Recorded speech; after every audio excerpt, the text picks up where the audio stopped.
Chaque jour, Charles et Carole vous présentent la leçon de l'école du sabbat.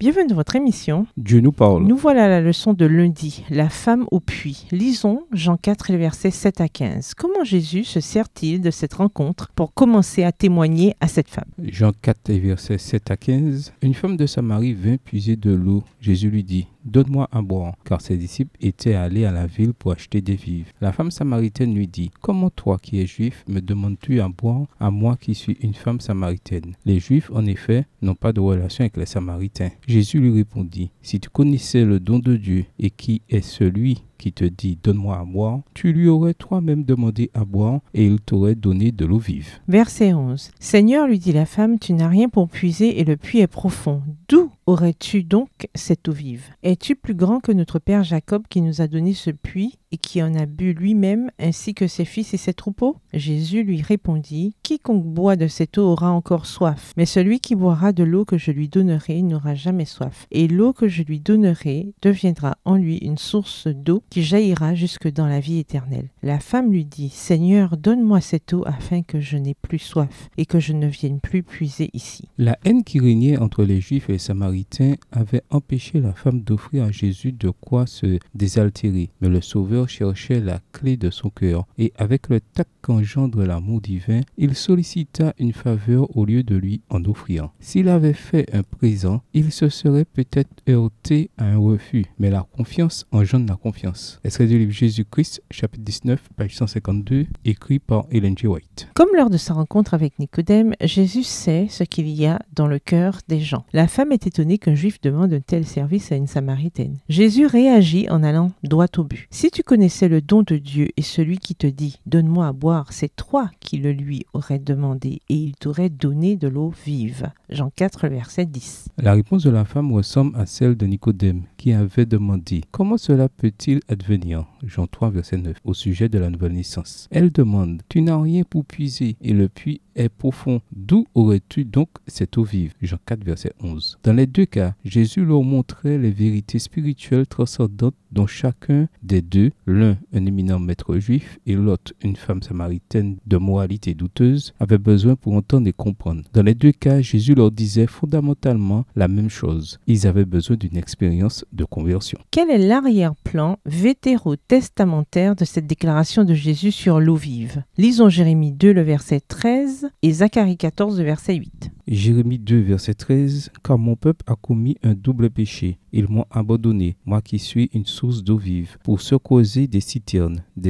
crevassées qui ne retiennent pas l'eau. Zacharie 14, le verset 8. En ce jour-là, des eaux vives sortiront de Jérusalem et couleront moitié vers la mer orientale, moitié vers la mer occidentale. Il en sera ainsi été et hiver. L'eau est nécessaire à la vie. Les humains ne peuvent vivre sans eau. Alors l'eau peut également être une image forte et appropriée de la vie éternelle. C'est pourquoi Jésus dit: celui qui boira de l'eau que moi je lui donnerai, celui-là n'aura jamais soif. L'eau que je lui donnerai deviendra en lui une source d'eau qui jaillira pour la vie éternelle. Jean 4, verset 14. Lisons Jean 7, les versets 37 et 38. Que nous dit Jésus dans ces versets et comment faire l'expérience de ce qu'il nous promet ici? Jean 7, les versets 37 et 38. Le dernier jour, le grand jour de la fête, Jésus se tenant debout s'écria: si quelqu'un a soif, qu'il vienne à moi et qu'il boive. Celui qui croit en moi, des fleuves d'eau vive couleront de son sein, comme dit l'Écriture. Au revoir. Et à demain si Dieu veut.